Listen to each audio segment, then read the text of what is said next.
Hello students, welcome to my YouTube channel professor Ravindra Gaikwad Edge coaching classes Vashi.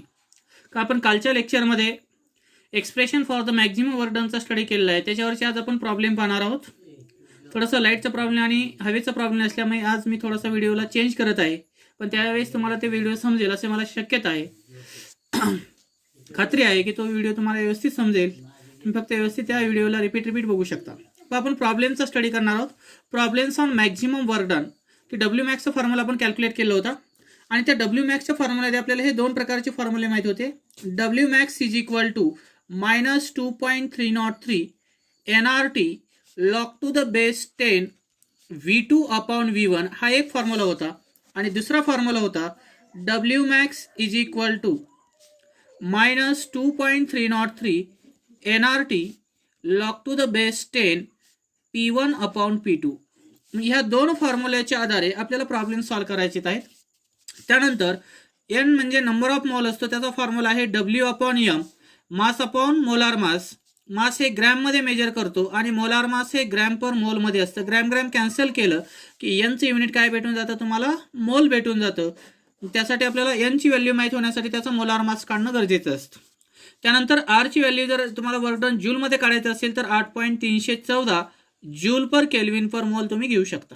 तर अशा तऱ्हेने आपण हे वेगळ्या प्रकारचे फॉर्म्युले यूज करणार आहोत. त्याच्यामध्ये फर्स्ट प्रॉब्लेमचा आपण स्टडी करणार आहोत. समजा कन्सिडर करा की तुमच्याकडे फर्स्ट प्रॉब्लेम दिलेला आहे. कोणता प्रॉब्लेम आहे? 2 moles of an ideal gas. 2 moles of an ideal gas. किती मोल्स आयडियल गॅस घेतला आपण?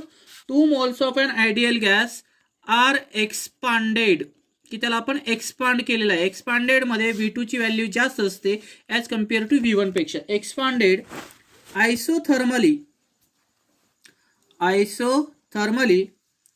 अँड रिव्हर्सिबली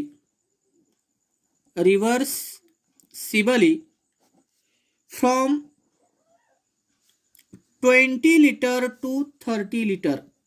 किती व्हॅल्यूम दिले? From 20 litre to 30 litre at a 300 kelvin. Calculate the work done. आणि त्यावेळेस आपल्याला काय करायचे? वर्क डन याच्यामध्ये कॅल्क्युलेट करायचे. त्यानंतर वर्क डन कॅल्क्युलेट करत असताना गिव्हन डाटामध्ये तुम्हाला आरची व्हॅल्यू दिलेली आहे 8.314 जूल पर केल्विन पर मोल. तर अशा तऱ्हेचा हा प्रॉब्लेम आहे. 2 moles of an ideal gas are expanded isothermally and reversibly from 20 liter to 30 liter at a 300 Kelvin. Calculate the work done. R ची व्हॅल्यू घेऊन दिली 8.314 जूल पर केल्विन पर मोल्स. हा प्रॉब्लेम आपल्याला सॉल्व्ह करायचा. कसा सॉल्व्ह करणार? Given data. मग आता ह्या गिव्हन डेटामध्ये काय आहे? नंबर ऑफ मोल्स तुम्हाला दिलेले आहेत 2. इनिशियलचं व्हॅल्यूम तुम्हाला दिलेलं आहे 20 लिटर. फायनलचं व्हॅल्यूम तुम्हाला दिलेलं आहे 30 लिटर आणि टेम्परेचर दिलेलं आहे तुम्हाला 300 केल्विन. काय कॅल्क्युलेट करायचंय? मॅक्झिमम वर्क डन कॅल्क्युलेट करायचे आणि ते कशामध्ये कॅल्क्युलेट करायचे? जूलमध्ये. त्यावेळेस आरची व्हॅल्यू तुम्हाला गिव्हन डाटामध्ये दिली आहे ती आपण आहे तशी घेऊ. 8.314 जूल पर केल्विन पर मोल. मग आपल्याला व्हॅल्यूम दिला, मग व्हॅल्यूमच्या आधारे आपल्याला डब्ल्यू मॅक्सचा फॉर्म्युला कॅल्क्युलेट करायचा. म्हणजे आपण हा फर्स्ट फॉर्म्युला यूज करणार, बरोबर? W max is equal to -2.303 NRT log to the base 10 V2 upon V1. हा आपण W max चा व्हॅल्यूम रिलेटेड फॉर्म्युला घेतला. कोणता? W max is equal to -2.303 NRT log to the base 10 V2 upon V1. N म्हणजे number of moles, R म्हणजे gas constant, T म्हणजे temperature, V2 म्हणजे final volume आणि V1 म्हणजे इनिशियलचं volume आहे. आता याच्यामध्ये व्हॅल्यू पुट करून घ्या. -2.303 इंटू एनची व्हॅल्यू किती दिली? 2. आरची व्हॅल्यू किती आहे? 8.314. टेम्परेचर किती आहे? 300. Log to the base 10. V2 किती दिला आहे तुम्हाला? 30 आणि V1 किती आहे? 20 litre. Okay. The next step, आता जो लॉग आहे तो सॉल्व्ह करायचा आहे. -2.303 into 2 into 8.314 into 300 log to the base 10. आता इथं पहा 0 कॅन्सल होईल. 3चे निम्म जर केलं तर 1.5 येतं, म्हणजे लॉग किती आला याचा? 1.5 आला. तो डायरेक्ट भागाकार करू शकता. बे भाग जात नाही म्हणून पॉईंट दिला. 2 पंचे 10 म्हणजे 1.5 आला. केलं आपण कॅल्क्युलेशन. ओके. आता याचा लॉग काढून घ्या. कसं घेणार? 2.303 इंटू 2 इंटू 8.314 इंटू 300 इंटू किती लॉग आला याचा 0. कारण 15ची कॅरेक्टरिस्टिक येते 1, कारण पॉईंटच्या इकडे एकच आहे. 1 वजा 1 केलं तर 0. मग 15चा 0 मध्ये जर लॉग पाहिला तर किती येतो 1761. म्हणजे 1.5चा लॉग आला तुमचा 0.1761. आता पहा याच्यामध्ये मल्टिप्लिकेशन आहे. मल्टिप्लिकेशन असेल तर लॉगची काय करतो आपण बेरीज करतो आणि त्याचा अँटीलॉग काढून फायनल आन्सर कॅल्क्युलेट करत असतो. पहा मग आता 2.303 ची कॅरेक्टरिस्टिक येते 0. त्याचा लॉग जर आपण 23/03 मध्ये पाहिला, 23/03 मध्ये जर पाहिला तर किती येतो 3623. त्यानंतर 2 ची कॅरेक्टरिस्टिक येईल 0. 20/10 मध्ये 0 मध्ये जर पाहिला तर 30/10 त्याचा लॉग येतो. त्यानंतर 8.314 ची कॅरेक्टरिस्टिक्स आहे 0. 83चा 1 आणि 4 मध्ये जर आपण लॉग पाहिला तर किती येतो तो 9198. हा लॉग पाठ करायचा, बऱ्याच वेळेस आपण यूज करणार आहोत. 300 ची कॅरेक्टरिस्टिक येईल 2. 30चा 0 मध्ये जर आपण लॉग पाहिला तर किती येतो पहा 4771. त्यानंतर 0.1761 आहे म्हणजे 12 याची कॅरेक्टरिस्टिक येईल. 0.0 असेल तर 12 येते, 0.00 असेल तर 13 येते. इथं 0.1 आहे म्हणून 12 घेतली. मग 17चा 6 मध्ये आणि 1 मध्ये मेन डिफरन्स बघायची आणि दोघांची ऍडिशन करायची. किती येतो साधारण 2457 येतो. मग इथं मल्टिप्लिकेशन म्हणून याची बेरीज करायची लॉगची.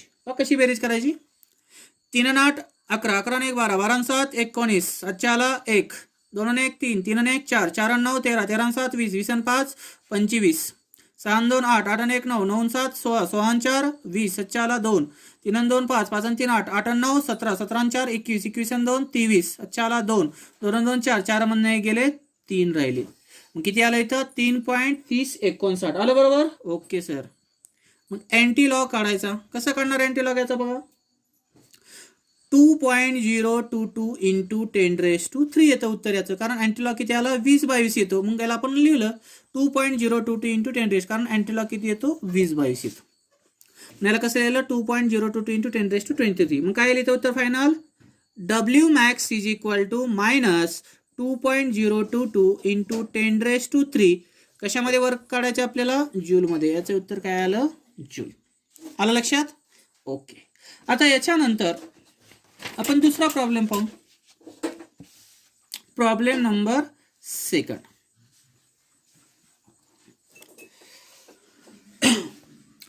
22 gram of CO2 are compressed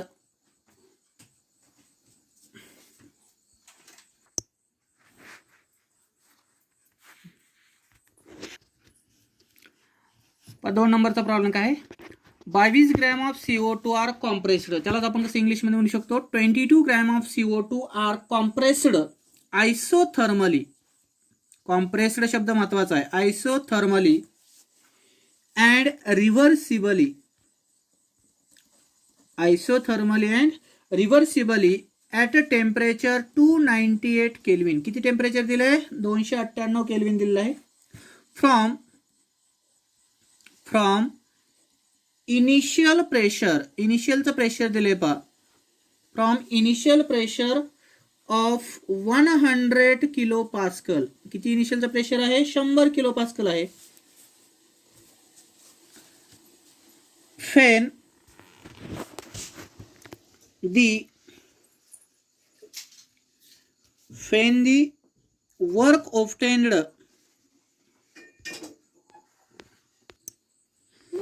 the work obtained is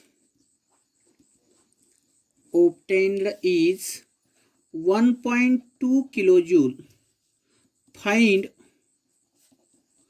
the final pressure. काय फाइंड करायचं आपल्याला फायनल प्रेशर फाइंड करायचं. 22 gram of CO2 are compressed. Compress म्हणजे V1 जास्त असतो V2 कमी असतो. आयसोथर्मली म्हणजे कॉन्स्टंट टेम्परेचर. रिव्हर्सिबली म्हणजे W max कॅल्क्युलेट करायचं at a 298 kelvin from initial pressure of 100 kilo pascal and the work obtained is 1.2 kilo joule. Find the final pressure. मग कसं सॉल्व्ह करायचं पहा. गिवन डेटा काय दिला तुम्हाला गिवन डेटा दिलाय. गिवन डेटा कसा येणार पहा याच्यामध्ये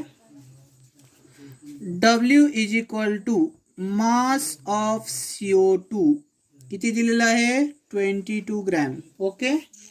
टेम्परेचर दिलं, किती दिलं, 298 kelvin. Okay. Then calculate the initial pressure. पण इथं इनिशियल प्रेशर आपल्याला दिलेलं आहे ऑलरेडी. काय कॅल्क्युलेट करायचं आहे, फायनल प्रेशर कॅल्क्युलेट करायचं. त्यानंतर डब्ल्यू मॅक्स देखील दिलेलं आहे, किती दिलेलं आहे, 1.2 किलो जूल. किलो जूलचं जूलमध्ये कन्व्हर्जन करायचं असेल तर काय करणार, 1.2 ला 10⁻³ ने काय करणार, मल्टिप्लाय करणार. किलो जूलचं जूलमध्ये कन्व्हर्जन होईल. मग कोणता फॉर्म्युला यूज करणार, W max is equal to -2.303 NRT log to the base 10 P1 upon P2. आता सर्व व्हॅल्यू दिले आहेत, फक्त टाकून घ्यायच्या. नंतर आर तुम्हाला दिलेला आहे, किती आहे, 8.314 जूल पर केल्विन पर मोल. कशामध्ये दिलं आहे, जूल पर केल्विन पर मोल मध्ये दिलेलं असेल. आता पहा, फाइंड आउट. मग इथं आपल्याला एन कॅल्क्युलेट करायचं आहे. टू फाइंड एन, इथं आपल्याला एन कॅल्क्युलेट करायचा. एनचा फॉर्म्युला काय असतो, डब्ल्यू अपॉन एम.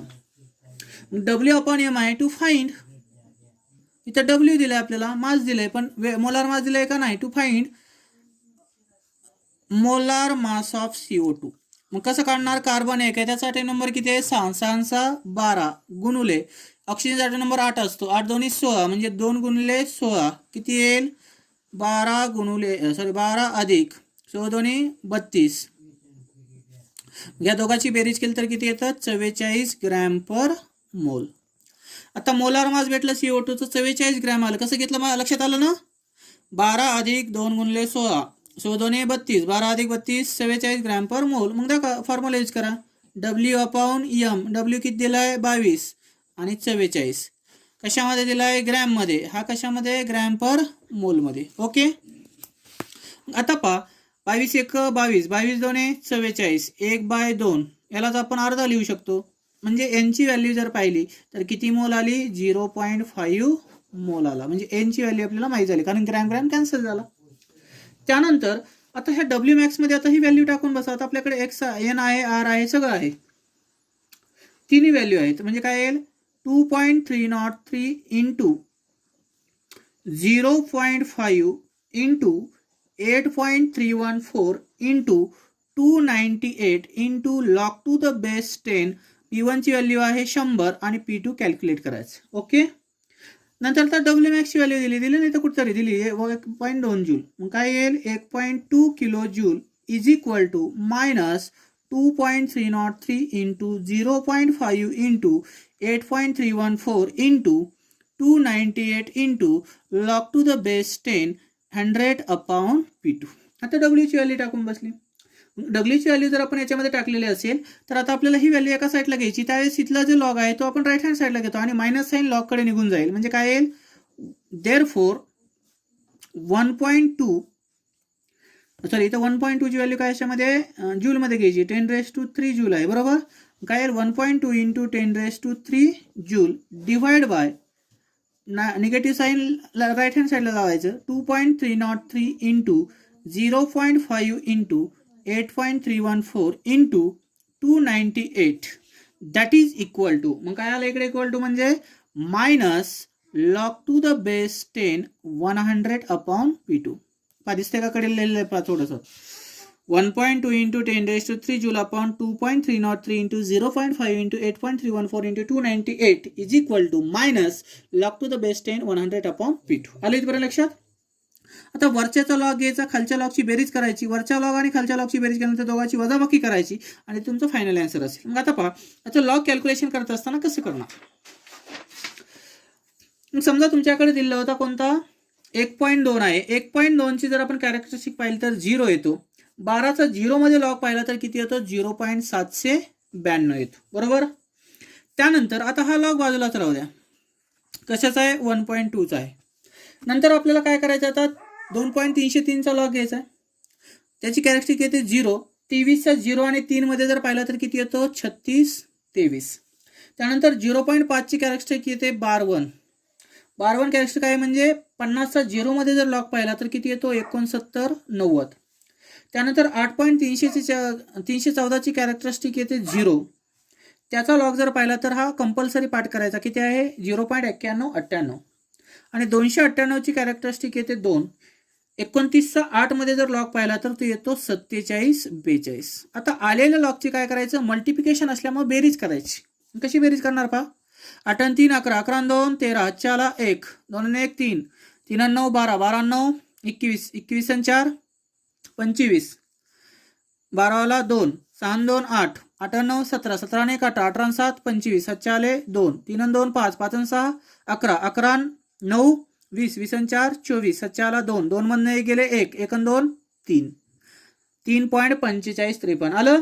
मग आता हा आलेला लॉग आणि हा आलेला लॉग, ह्या दोन्ही लॉगची काय करायची, वजाबाकी करायची, कारण भागाकारामध्ये आहे. आणि एखादी संख्या जर भागाकारामध्ये म्हणजे डिव्हायडेशनमध्ये जर असेल तर त्या दोन्ही लॉगची आपण काय करत असतो, वजाबाकी करतो.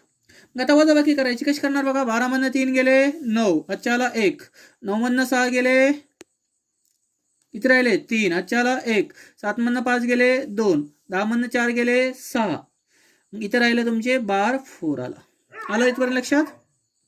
कसं केलं पहा, 12 मधनं 3 गेले 9 राहिले, अच्छाला 1, 9 मधनं 6 गेले खाली राहिले 3, 7 मधनं 5 गेले खाली राहिले 2, 10 मधनं 4 गेले खाली राहिले 6, एक हातच्या देऊन टाकला 3 आणि 1 4 म्हणजे बार 4 त्याची कॅरेक्टरिस्टिक्स आली. मग आलेल्या संख्येचा आता काय करायचा, अँटीलॉग घ्यायचा.